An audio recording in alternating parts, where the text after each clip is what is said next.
Dentre tantos questionamentos que a realidade nos impõe hoje, um parece ser o mais persistente. Terá a Covid-19 alterado nossas vidas de forma permanente? A pandemia do novo coronavírus não mudou apenas nossa rotina, os encontros e aniversários, mas transformou e deve ainda reformular nossa maneira de viver, levantando novas questões. Mas que mudanças são essas? Como elas nos afetam e afetarão ainda? O que se moveu desde os espaços de trabalho aos abraços em família? E que cenários prováveis já começam a se desenhar e devem se impor no planeta pós-pandemia? Convidamos você a pensar conosco as principais respostas que podem nos levar a compreender melhor a vida futura.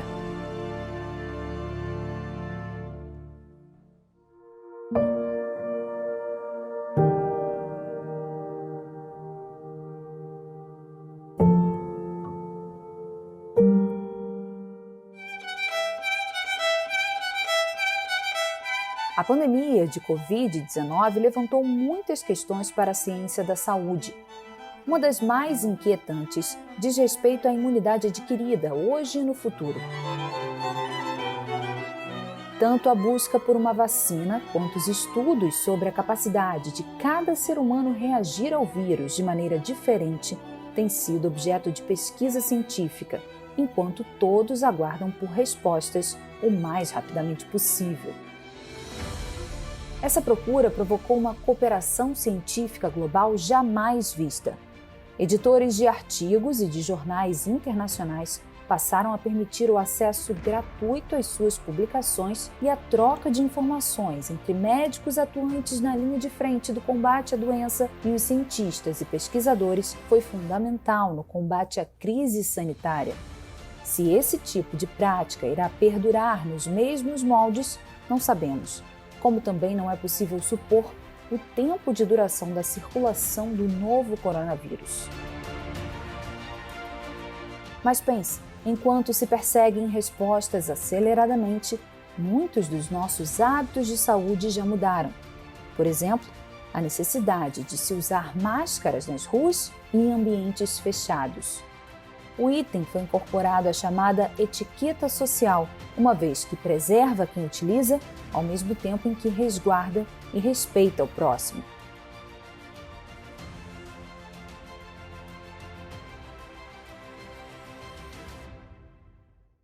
Com a proteção no rosto, menos partículas de espirros e tosse e até mesmo da respiração e fala são enviadas para o ambiente. Isso significa que pessoas infectadas têm menos chances de disseminar o vírus em um local em que todos estejam utilizando máscara e mantendo o distanciamento uns dos outros. Alguns especialistas apontam que a máscara veio para ficar. Em um estudo realizado com soldados de 2 batalhões suíços, cientistas observaram que o uso da proteção facial pode ajudar a evitar a gravidade dos casos de Covid, já que a peça reduz a quantidade de vírus circulante no ar. Esses pesquisadores acreditam que a severidade da doença pode estar relacionada à carga viral e ao tempo de exposição aos micro-organismos. No entanto, essa relação pode não ser tão direta, como explica a pneumologista da Fiocruz, professora Margarete Dalcomo. O uso das máscaras já se mostrou de muito tempo, né? Eu, particularmente, venho defendendo o uso de máscara desde o início da epidemia no Brasil e me baseava não só numa experiência pessoal do meu serviço, como eu trabalho num serviço de referência com doenças respiratórias infecciosas, nós já usamos máscara há muitos anos. Então, nós sabemos que a máscara funciona como uma proteção mecânica, uma barreira mecânica de extrema eficiência quando estamos diante de transmissão respiratória, quer por gotículas, quer por aerossol. Então, o modelo no qual eu me baseei nessa epidemia, para voltar a defender o uso das máscaras, foi o modelo da Coreia do Sul, que foi extremamente bem sucedido, quando, ao se detectar a epidemia logo depois da China, o governo forneceu máscaras para toda a população e fez testagem em massa, que são as 2 medidas extremamente capazes de controlar a transmissão epidêmica. Não há nenhuma comprovação científica de que haja uma relação entre o número de máscaras e a severidade da infecção. Apenas há um raciocínio, digamos assim, direto entre carga viral num determinado ambiente e a possibilidade de proteção com o uso de máscara, mas não tem nada cientificamente demonstrando que quem usa máscara vai ter infecções eventualmente mais ou menos severas. Então, essa informação não acho que seja relevante. O que é relevante é que o uso da máscara passa a ser incorporado aos nossos hábitos sociais, quase como uma indumentária ainda por muito tempo. Nós vamos usar máscara ainda, a epidemia provavelmente vai diminuir ao longo dos próximos meses, mas a máscara fará parte da nossa indumentária ainda durante um longo tempo. No entanto, somente o uso da máscara não garante essa diminuição. Na pesquisa na Suíça, outro fator comprovado para minimizar a gravidade dos casos é o distanciamento social, ou seja, evitar aglomerações, particularmente em locais fechados, mas também em espaços abertos. Já parou para analisar como isso afetou o nosso dia a dia? Você deve ter reparado que comércios e bancos demarcaram no chão a distância que cada cliente deve manter em relação ao seguinte. E no cotidiano do brasileiro, em que as pessoas mantinham proximidade nas filas de mercados, cinemas, escadas rolantes e, em geral, será que isso já mudou? Você guarda espaço da pessoa à sua frente? Tomara que sim, pois essa é a nova ordem do comportamento social saudável. Nós dissemos desde o início que havia duas armas grandes e poderosas no Brasil para controlarmos a epidemia desde o início. Uma delas era o SUS, quer dizer, a grande capilaridade dos serviços do SUS eram e são ainda a grande arma, e a outra era o distanciamento social. Distanciamento social esse que, infelizmente, não alcançou as taxas, digamos assim, ideais em nenhum local do Brasil, em nenhum momento. Nunca se alcançou 60%, mesmo em São Paulo, que foi o estado e a cidade que conseguiu a maior taxa de distanciamento social no pico da epidemia. No entanto, isso nunca foi alcançado, infelizmente, quer dizer, a falta de coordenação entre os diversos poderes, digamos assim, das autoridades, sejam as autoridades sanitárias ou políticas, fez com que essa informação não fosse, digamos assim, construtiva no sentido da população aderir ao chamado distanciamento social, mas não há a menor sombra de dúvida de que ele é a grande arma de impedir a transmissão.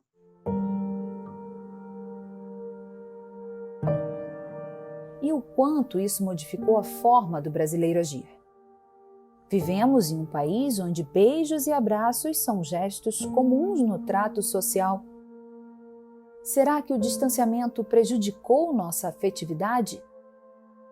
Ou ao contrário, apesar do afastamento físico, nos aproximamos mais afetivamente, cuidando uns dos outros, encontrando maneiras de driblar a saudade sem nos colocar em risco? Você já se perguntou como mudou suas atitudes para manter a proximidade com entes queridos, com seu vizinho, com seus colegas de trabalho? O sentimento de saudade nos dá a certeza de que nossa afeição ainda é o que nos move. E nossos hábitos pessoais? Nossas práticas de asseio também sofreram impacto com a pandemia?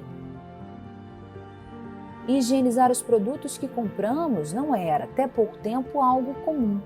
O costume de lavar alimentos, como legumes e verduras, antes do consumo, já integrava nosso cotidiano. Mas a limpeza apurada de pacotes, sacolas e de itens que nem são de consumo imediato passou a ser uma exigência para todos que buscam uma vida mais saudável. Tais práticas irão permanecer? Médicos já avaliam um menor registro de doenças sazonais comuns como gripes, resfriados, conjuntivites e infecções brandas e sugerem que a maior atenção à higiene exigida pela pandemia seja uma das razões para isso. Nós sabemos que a capacidade de transmissão de determinadas viroses, sejam elas sazonais ou não, ou endêmicas, ela é muito grande, de modo que hábitos como o primeiro deles, que eu diria, é lavar as mãos, né? Tem até uma coisa jocosa que se diz que os brasileiros tomam muitos banhos, o que é verdade, mas lavam pouco as mãos, o que também é verdade.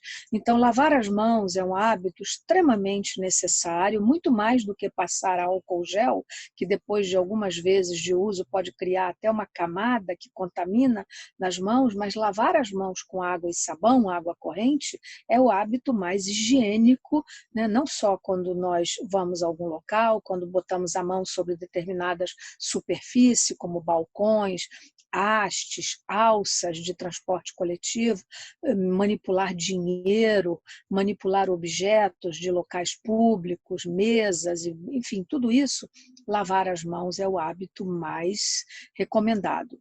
Outros hábitos que muitas pessoas dizem não são tão relevantes. Por exemplo, limpar sola de sapato é uma bobagem, né? Nós nunca mandamos fazer isso. Tem pessoas que cancelaram assinaturas de jornais, nada disso é necessário. O que é necessário é, ao receber pacotes e compras de entregas nas suas residências, há que se jogar fora essas embalagens imediatamente e, ao tirar alimentos ou caixas ou latas, apenas passar um paninho com detergente ou com álcool, isso é absolutamente suficiente e é natural e higiênico, não é por causa da epidemia que legumes e verduras sejam lavados antes de serem guardados na geladeira com água corrente. Não precisa botar sabão, quer dizer, pode, senão até estraga as coisas, mas são hábitos de muito bom senso e que, na verdade, nem estão ligados à epidemia, mas seria muito saudável se eles assim fossem incorporados aos nossos hábitos cotidianos. O que você acha? Manteremos ações que parecem ser benéficas a todos nós? Ou a pressa do cotidiano nos deixará menos atentos assim que percebermos os sinais de recuo da crise sanitária? Enquanto buscamos compreender, é certo que na etiqueta social, o cuidado individual é o cuidado com todos. Dependemos uns dos outros para viver com saúde. A pandemia evidenciou as diferenças entre as estruturas de saúde pública mundo afora. No Brasil, o SUS, Sistema Único de Saúde, hoje com 32 anos de existência, responde por aproximadamente 80% dos serviços oferecidos no país gratuitamente. Criado pela Constituição de 1988 e implementado uma década depois, o regime cobre todo o território nacional de forma descentralizada, se desdobrando em prestamentos estaduais e municipais e a nível local, com as unidades de pronto atendimento e clínicas da família. O SUS é um complexo organizado por lei. Na prática, deveria ser um sistema de transparência, equidade, prestação de contas e responsabilidade corporativa. Reconhecidamente inovador em seu início, a gestão do Sistema Único de Saúde hoje já exige revisão, ao mesmo tempo em que, em plena pandemia, faz reacender o debate internacional sobre a importância do acesso gratuito à saúde. Quem utiliza ou já utilizou o SUS deve ter refletido sobre o papel fundamental desse organismo no combate a esta e outras crises sanitárias. Agora, como contextualizar o acesso regular e grátis à saúde pública de qualidade em diferentes cenários? O SUS é o que eu chamo uma arma poderosa, né? O SUS é o maior sistema de saúde pública, universal, né? Como ele se chama, né? Equânime do mundo. Se você for analisar todos os países que têm mais de 100 milhões de habitantes, o SUS, que atende literalmente a 80% da população brasileira, é, sem dúvida nenhuma, o maior sistema de saúde pública hoje no mundo. Não há dúvida, né? O modelo é um modelo de equanimidade, de acesso universal. Então, portanto, o SUS no Brasil ele é responsável, inclusive, não só pelo atendimento, digamos, mais primário, né, numa rede altamente capilar em todo o país, né, desde as unidades básicas de saúde, clínicas da família, UPAs, até os hospitais terciários de assistência. O SUS, nesta epidemia, sem dúvida nenhuma, e nós sabíamos disso, ele foi responsável pela assistência de milhões de pacientes, sem dúvida nenhuma, e é o esperado. O objetivo disso, digamos assim, não é um objetivo destinado à saúde suplementar, e sim à incorporação ao calendário de vacinas providos pelo SUS, que é algo digno de registro, porque o Brasil tem uma tradição de imunização reconhecida, inclusive internacionalmente, né, com todas as vacinas da primeira infância, as vacinas de pacientes de populações vulneráveis, como a vacina de influenza, que é aplicada todo dia já há muitos anos, é totalmente gratuito. Então, assim, essa experiência é uma experiência extremamente exitosa, que seguramente será o modelo para a incorporação dessas vacinas, qualquer delas que seja demonstrada como eficaz e efetiva, né? Porque a vacina precisa mostrar efetividade, que significa aplicação no mundo real. Um fator que torna o momento atual único é a forma como a tecnologia digital vem se tornando uma grande aliada em diversas áreas. Desde o começo da pandemia, somos constantemente informados sobre inovações e descobertas no campo da saúde, que só puderam existir graças ao avanço tecnológico que a própria pandemia acelerou. Neste período, um setor que ganhou importância foi o da telemedicina. O atendimento de médicos a pacientes à distância foi fundamental para manter o isolamento, garantir a segurança e a qualidade de vida de quem adoeceu por outras causas, deu continuidade a tratamentos ou precisou de apoio profissional durante o isolamento. Pela urgência, uma legislação específica teve de ser adotada. O presidente do Conselho Federal de Medicina explica que uma resolução para regulamentar a telemedicina no Brasil, apresentada anteriormente à pandemia, havia sido sustada, mas foi necessário recorrer a ela durante a crise sanitária que se instalou. Em termos legais, a única diretriz que temos em vigor se refere exclusivamente a atendimentos relacionados à Covid-19 e será mantida até a data em que permanecer o estado de calamidade. Um pouquinho antes ali do final de setembro de 2019, foi liberado pelo Conselho Federal de Medicina uma resolução sobre telemedicina, que foi bastante questionado à época, porque como era um mandato final do Conselho, enfim, os representantes novos adentrariam em 1º de outubro, então essa resolução do final do mandato anterior ficou bastante questionável, então ela foi sustada. E aí a gente ficou sem nenhuma regulamentação sobre telemedicina a partir de 1º de outubro de 2019. Porém, como surgiu a doença coronavírus, e esse gap, esse espaço, né, que a medicina, diríamos de forma tradicional, presencial, intra-hospitalar, enfim, nas unidades de saúde, se ressentiu de falta de recursos humanos, enfim, o que a gente já sabe da história do início da doença. Então, enxergou-se a necessidade de se caminhar com alguma coisa em relação à telemedicina, mas não com a telemedicina plena. Então, houve sim uma antecipação, digamos assim, de uma resolução um pouco mais sucinta, mais objetiva e especificamente voltada para o período da pandemia, que é o que nós temos hoje em vigor. Então, a resolução de telemedicina, no momento, ela contempla o atendimento específico para as situações do Covid. É claro que a gente observa que alguns gestores e algumas entidades privadas extrapolaram um pouco isso, né? Na mídia, inclusive, a gente vê esse tipo de propaganda, mas do ponto de vista ético e legal, o que é correto é apenas a telemedicina voltada para esse tipo específico de atendimento em algumas situações bem específicas. A telemedicina é apenas um caso de relação impulsionada pela demanda que surgiu na pandemia. No entanto, outras tendências são apontadas para o futuro como a digitalização cada vez maior de exames e a maximização da informação. Com isso, houve uma melhora nas formas de prever a evolução de doenças e uma maior precisão e rapidez nos diagnósticos. Outra propensão é a de que o paciente venha dispor de mais dados sobre o próprio caso, podendo interagir por meio de aplicativos e de outras ferramentas tecnológicas de saúde.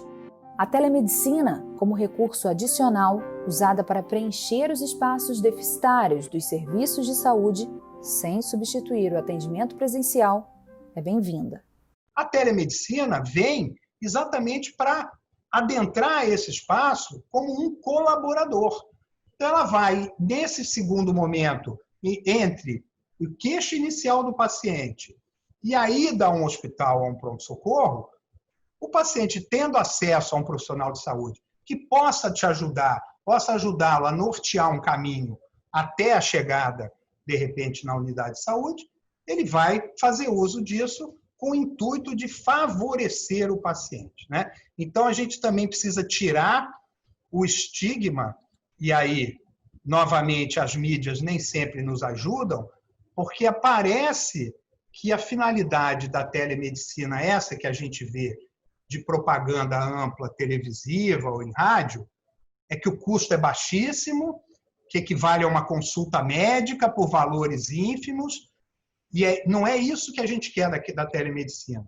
A gente não quer que ela seja popularizada pelo custo. A gente quer que ela garanta qualidade, que ela garanta autonomia, independente do custo. Pode até não haver custo. A telemedicina veio para tentar ocupar um espaço que já é deficitário nos serviços de saúde, principalmente nos serviços de saúde públicos, né?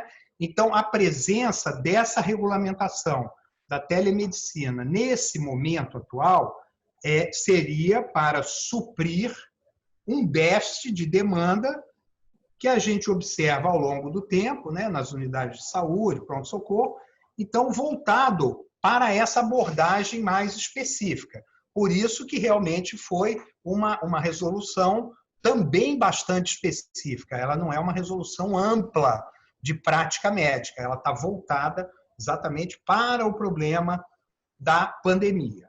E é evidente que se a gente está aumentando a oferta de serviço, a contrapartida é que precisa, sim, aumentar recursos humanos, né? Porque quem fará essa interlocução na telemedicina é um profissional de saúde.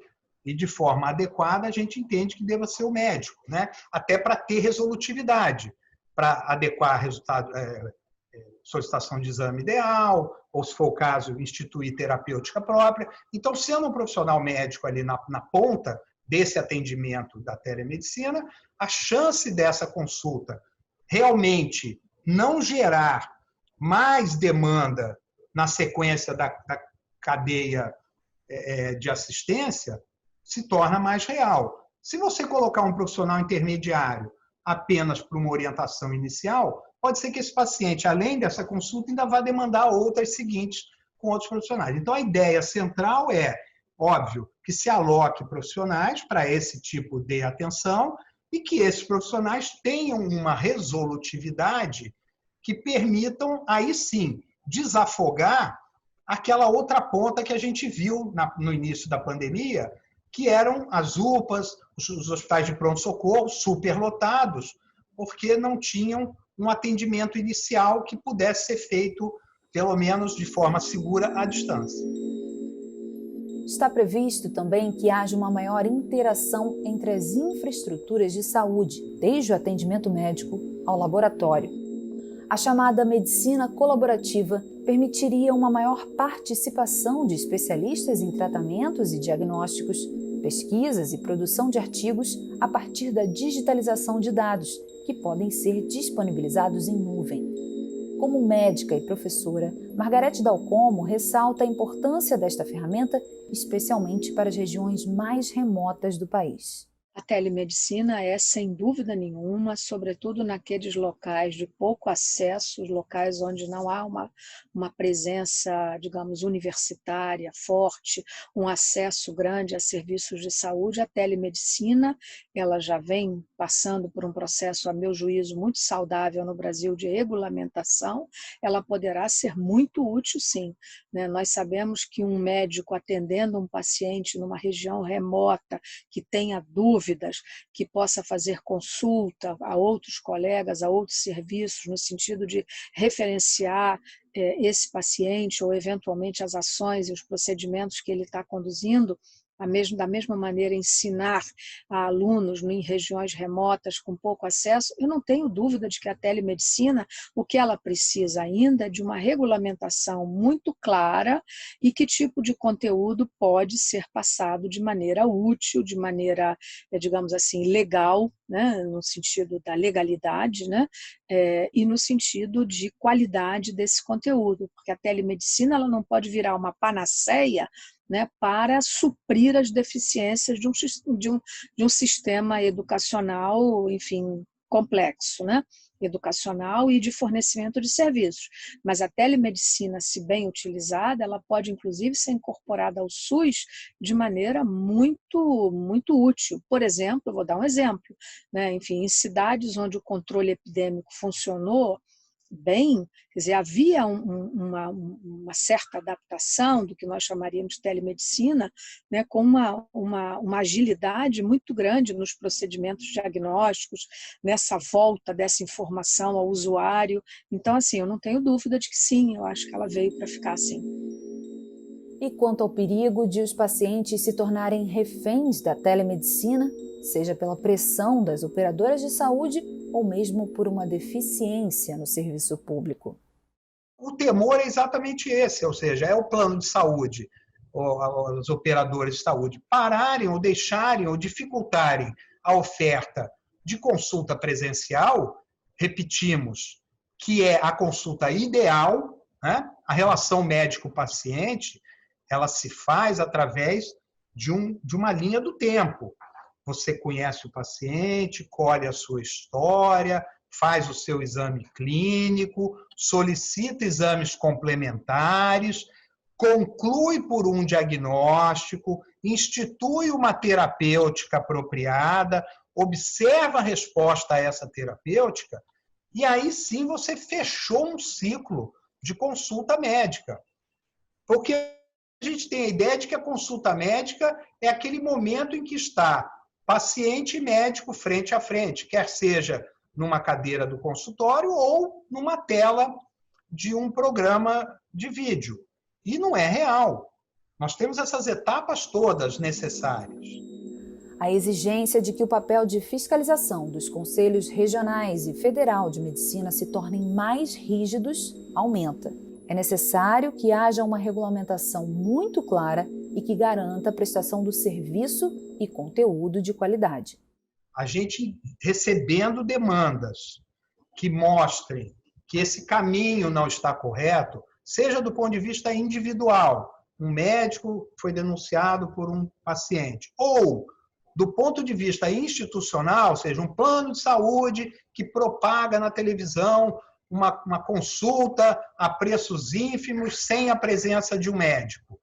Esse responsável técnico desse plano de saúde vai ser acionada pelo conselho, vai responder a um processo ético, claro que todo processo ético tem o seu rito, respeita direito de defesa, ampla defesa e restrita, enfim, mas vai ter um julgamento se houve erro, se houve dano na intenção daquela propaganda que possa parecer enganosa aos olhos da população. A busca por tratamentos, abordagens e, claro, pela cura da Covid-19 certamente diminuiu as distâncias na relação entre saúde, ciência e tecnologia. Muitas nações veem cada vez mais necessidade de apostar em suas próprias vacinas e, para isso, é necessário investimento. O avanço científico de um país é fundamental para o desenvolvimento de seu setor de saúde e são exigidos aportes significativos. O Congresso Nacional começa a se movimentar para discutir modificações no SUS, numa provável consequência do impacto da pandemia no Brasil. Mas como será possível contemplar tantas realidades distintas entre cidades e estados brasileiros? Como progredir com o Sistema Único de Saúde? Em quais segmentos aplicar e de que maneira? Para a secretária regional da Sociedade Brasileira para o Progresso da Ciência, professora Lígia Bahia, há características que são próprias do campo, como o ritmo de avanço e a possibilidade real de aplicação das inovações no dia a dia do atendimento médico. A saúde cresce, né? É uma área que tem um crescimento enorme no mundo inteiro. Os gastos com saúde aumentam, a pesquisa na saúde ela aumenta no mundo inteiro. Então, a gente tem uma característica, eu diria assim, o ritmo de inovação tecnológica na saúde, ele tem sido muito intenso, né? Tal como na indústria eletroeletrônica. A saúde ela é uma área de grande interesse para a inovação, tanto do setor privado quanto do setor público, né? Enfim, então, eu acho que tem essa característica, né? Um pouco essa primeira magnitude, né? Mas a segunda, talvez uma peculiaridade, é que as inovações na saúde, elas ocorrem também nos serviços de saúde. Então, a gente tem, claro, a produção que ocorre na ciência básica, na ciência que é a ciência voltada para a pesquisa clínica, não é, para a descoberta de novos fármacos, de novas possibilidades de diagnóstica, de novos equipamentos para diagnóstico, mas a gente tem também um processo interessante na saúde, que é uma inovação que ela ocorre assim, por exemplo, um novo tipo de cirurgia, que não se trata de uma inovação de produto, é uma inovação que a gente chama, né, enfim, todos vocês já sabem disso, de inovação de processo. Mas essas inovações elas são muito importantes. Vou dar um outro exemplo, realizar um novo tipo de curativo. Enfim, então tudo isso na saúde tem muita importância, tem muita relevância, não é? Vocês podem imaginar o que é a gente conseguir fazer uma cirurgia menos agressiva, não é? Abrindo menos o paciente, com um campo cirúrgico menor. Então, tudo isso tem muita importância. E essa conexão entre a saúde, né, o que seria, digamos assim, a pesquisa na saúde, e o uso das pesquisas nos serviços de saúde, ela é muito, assim, tem uma conexão muito íntima e muito rápida. Eu acho que vou tentar ser mais didática aqui. Quando há uma inovação que vem da indústria, e que ela não é aceita pelos profissionais de saúde, ela não se torna inovação. Então, a gente tem esse processo, digamos, de produção, né? Tem um processo de incorporação, que na saúde é muito importante, né? É preciso que haja participação dos profissionais de saúde, etc., para uma inovação se tornar inovação. Será que o SUS sai maior da pandemia de Covid-19? Tratando-se o Sistema Único de Saúde como um paciente, o diagnóstico é preocupante. Eu penso que não. Há sinais e sintomas que o SUS não sai maior da pandemia.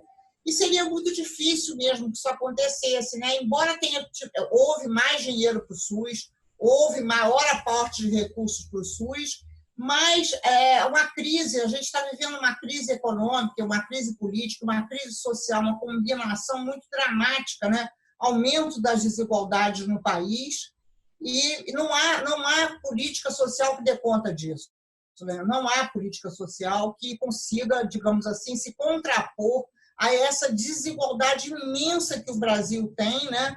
Que já tinha uma desigualdade estrutural, que se aprofundou agora durante a pandemia, e todos aqueles nossos problemas também estruturais de violência, etc., eles aumentaram, né? Não diminuíram. Então, a gente tem um SUS que é muito desafiado, né, por essas características do país, né, de imensa desigualdade, etc. Sempre teve um SUS muito desafiado por isso. Mas há esperança. É possível lançar mão de alternativas para que haja uma pronta recuperação. Vai progredir de alguma maneira, porque com as eleições municipais agora, A gente vai ter prefeituras que já se comprometeram, assim, a maioria dos candidatos a prefeito, a gente também faz essa análise, a maioria dos candidatos a prefeito se comprometeu com medidas de combate à pandemia. Isso é importante. A gente vai ter alguns prefeitos que são prefeitos que têm maior respeito, né, pela ciência, pelas diretrizes científicas, etc. Então, isso também é importante. A gente vai ter prefeitos em grandes cidades, né, nas maiores cidades do Brasil, que também se comprometeram com a expansão da rede pública do SUS, da rede assistencial pública. Também é importante. Eu penso que isso vai acontecer. Qual será o futuro da ciência? E o futuro da saúde e de nossa própria sociedade? Análises de Big Data já apontam mudanças de comportamento que talvez tenham vindo para ficar no pós-pandemia. Big Data é um conjunto de ferramentas de tecnologia da informação que permite capturar, avaliar e catalogar registros em tempo real. Essas informações podem ter origem em diferentes fontes, como cadastros de clientes, análises de mercado, redes sociais, entre outros. A vantagem desse instrumento está em centralizar a coleta e a avaliação desse grande montante de dados. A partir disso, as técnicas de estatística e processamento ficam a cargo das máquinas, permitindo que analistas identifiquem padrões rapidamente e prevejam propensões com maior precisão. Essa estratégia ajuda a otimizar processos em diferentes áreas. Para a saúde, as observações em Big Data vêm indicando que houve uma mudança radical na mobilidade urbana como efeito da quarentena e dos lockdowns. Os deslocamentos diminuíram drasticamente, seja em veículos particulares, transportes coletivos ou em outros modos. Além disso, em muitos países, houve um aumento pela procura de áreas verdes para se estar, como parques. No Brasil, o fechamento de alguns desses espaços para evitar a aglomeração e o contágio diminuiu a frequência nesses ambientes. No entanto, observou-se uma valorização de locais fora do centro urbano, sugerindo uma possível inclinação de movimento futuro. Especialistas também sinalizam que houve uma maior procura por informações científicas e não apenas sobre o novo coronavírus. Acrescenta-se a isso uma maior visibilidade feminina nas ciências, havendo grande participação de mulheres em estudos e ações contra a pandemia. A presença massiva delas atuando em pesquisa e saúde altera o funcionamento dos sistemas. A presença feminina não só na pesquisa, mas também na área da saúde, né? A maior parte hoje das médicas do mundo são médicas, né? Então, a gente tem realmente um aumento da presença feminina, e isso altera, é interessante, né? Por exemplo, as médicas alteram o modo de funcionamento dos sistemas, né? As médicas não gostam de dar plantão, não é que elas não gostam, elas têm filhos, então, para elas é muito difícil ficar fora de casa durante 24 horas, né? Só para a gente ter um exemplo assim, bacana, né? E as médicas, né, também não migram tanto. Foi muito interessante o que ocorreu na África do Sul, por exemplo, porque a África do Sul é um país de língua inglesa, né? As pessoas falam inglês. Então, todos os médicos formados na África do Sul migravam, né? Eles eram atraídos por salários mais altos e melhores condições de trabalho, por exemplo, na Inglaterra. E agora que a gente lá também tem o maior número de médicas, é a primeira vez que não há esse problema. As médicas se casam, né? Têm seus filhos vão para a escola, ou não se casam também, né? Não precisa casar também. Mas as mulheres têm menos, se fixam mais, né? E alteram o tipo de contratação para o trabalho. Isso é muito importante. Na ciência, também tem maior importância, né? Porque o fato de não ter mulher na ciência, na saúde, só para dar um exemplo bem óbvio, né, significa que há uma pesquisas hoje sobre doses de medicamentos para mulheres, né? A ideia é que, não, então, tem uma dose de medicamento que é igual para homens e mulheres, ela caiu por terra. E tem muitas pesquisas, é muito importante que as mulheres liderem pesquisas, etc., para impedir, né, que as pesquisas não considerem as diferenças de gênero, né? E mais ainda, que as pesquisas agridam as mulheres, né? A ideia assim, de que havia um cobaia primata, né? Primata, ele era parecido com a mulher, né? A mulher sempre foi considerada inferior, né? Um organismo físico inferior ao do homem. Então, isso também, certamente, com mulheres na pesquisa na saúde, isso é alterado. Seja a busca pela vacina e por outros tratamentos, o desenvolvimento de equipamentos mais baratos e eficientes na produção de insumos e serviços que dão suporte a toda a sociedade, desde a saúde ao entretenimento ou no comportamento das camadas da população, a importância do investimento em provas se faz clara. Tudo tem como base pesquisas e experimentos. É mais do que urgente o apoio de governos e entidades privadas, ao passo que é difícil atrair mão de obra qualificada para o serviço público e bancar os gastos com quadros profissionais. As próprias universidades poderiam servir para solucionar a equação. Há déficit nos recursos disponíveis, mas por que não usar os meios que estão a dispor? Para atrair, por exemplo, um médico hoje para o setor público, a gente teria que ter uma capacidade de pagar uma remuneração, de remunerar com valor muito alto, né? Porque a gente teria que competir com o setor privado. Então, e aí a gente também tem um orçamento limitado. Esse é um jeito de responder, né? É difícil. Eu faço uns cálculos, né?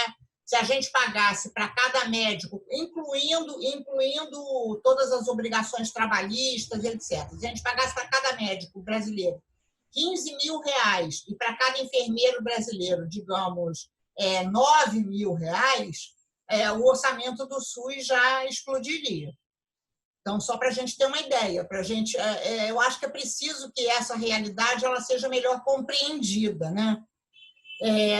Isso de um lado, né? Agora, esse é um jeito de pensar, né? Eu acho que tem um outro jeito de pensar mais adequado, né? Que é a gente, por exemplo, nas grandes cidades, isso não seria um problema, né? Não seria um problema. Por exemplo, no Rio de Janeiro, a gente tem 3 universidades aqui nessa cidade, né? Então, a gente poderia fazer com que todo o processo de aprendizado ele fosse realizado nos serviços de saúde, né, públicos. E, portanto, sempre haveria pessoal, não haveria nenhum problema de falta de pessoal, né? Nós formamos médicos, enfermeiros, farmacêuticos, nutricionistas e tudo isso, alunos e professores poderiam estar vinculados a essa rede pública. Foi graças às investigações, estudos e análises que se tornou possível compreender a forma de contágio do novo coronavírus. De uma pessoa para outra, o efeito em cadeia provavelmente começou com apenas um ser humano e hoje atinge o mundo inteiro. A pandemia mostrou que estamos todos conectados e só a ciência pode identificar e solucionar as consequências disso. A Covid-19 já provou não ser fácil de se conter, mesmo com as medidas mais duras. O que alguns cientistas defendem atualmente é que o que experimentamos hoje não se trata de uma pandemia, mas de uma sindemia. Richard Horton, editor da prestigiada revista médica The Lancet, publicou um editorial alertando o mundo para essa condição. A palavra vem da junção dos termos sinergia e pandemia. Sinergia é o trabalho em conjunto, a cooperação. Com isso, o autor defende que a Covid-19 não é uma doença como o sarampo ou a gripe espanhola, mas que interage com outras enfermidades e circunstâncias, e com isso se torna mais contagiosa e letal. Um exemplo desses fatores externos são as comorbidades, problemas de saúde que os pacientes já apresentam antes da infecção pelo novo coronavírus e que podem agravar os casos. A obesidade, que vem crescendo de forma acelerada no Brasil entre adultos e crianças, é um dos fatores considerados agravantes quando associado à contaminação. O impacto dessa junção também é acentuado pelas condições sociais e ambientais que de alguma forma aproximam as doenças e tornam a população mais vulnerável. Pense sobre isso. A obesidade, assim como a hipertensão, são males que podem ser tratados. Mas será que todos têm acesso a esses tratamentos? Todos têm acesso à saúde da mesma forma? É o trabalho de pesquisadores que nos responde que no Brasil, de acordo com dados do SUS, o perfil majoritário das vítimas da Covid-19 é de homens negros pertencentes a classes econômicas mais baixas. Isso faz você refletir sobre como o novo coronavírus afetou diferentemente os segmentos sociais? Há uma relação direta entre sistemas de saúde e as estruturas populacionais de cada localidade com a pandemia. Richard Horton sugere que, para enfrentar a crise desencadeada por ela, não bastam ações tradicionais concentradas apenas no controle da propagação do vírus por transmissão oral, mas é necessário que as estratégias sejam trocadas e se passe a lidar não apenas com a Covid-19, mas com as condições que permitem que ela se mantenha circulante. Os governos precisam passar a investir também em ações de combate às doenças secundárias, bem como aplicarem políticas que igualem o caminho que leva à saúde e à prevenção. Para o cientista, não importa quão eficaz seja um tratamento ou protetora seja uma vacina, a menos que as autoridades elaborem políticas e programas para reverter profundas disparidades sociais, nossas sociedades nunca estarão verdadeiramente protegidas do novo coronavírus.